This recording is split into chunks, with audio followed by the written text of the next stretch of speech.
Fatima says, when a person takes a normal shower, not the ritual ghusl, but a normal shower or bath, does he have to make a separate wudu for praying, or this normal shower will suffice? This is a frequently asked question, Fatima. Now, if anyone asks you, what are the pillars of ablution, of wudu? So we say that it is washing the face, washing the arms till the elbows, wiping over the head, washing the feet up to the ankles. Excuse me.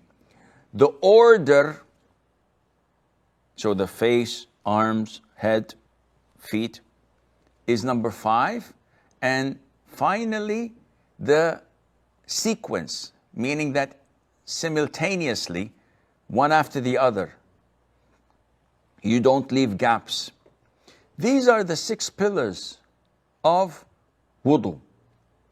Now, if you take a normal bath to clean yourself, or for Jumu'ah, or to cool down in hot summer, the 5th pillar, which is the order in wudu, was it done? Meaning, during your ghusl or your shower, did you wash your face first, then your arms, then wiped over your head, then washed your feet in the sequence for wudu? The answer is no, because you did not perform wudu. You simply just took a shower and left. Therefore, you did not perform wudu. But if you were in the state of menses and you saw your purity and you wanted to perform ghusl to become pure in order to pray, or a person who is in his major ritual impurity due to sexual intercourse or ejaculation, and he wants to uplift this major ritual state of impurity, he performed ghusl. The same way that the first person performed ghusl to clean up, but with the intention of uplifting, is he considered to be in the state of wudu after his major ritual ghusl? The answer is yes. Why? The 2 actions are identical. One is showering to cool down, and the other is showering to uplift a major ritual impurity, and they did the same actions. Why this one is not in wudu and this one is?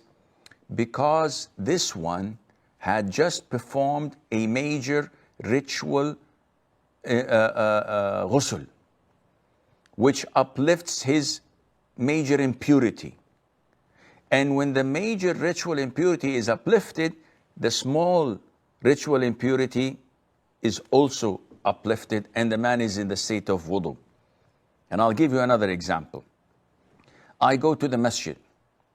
The iqamah is given.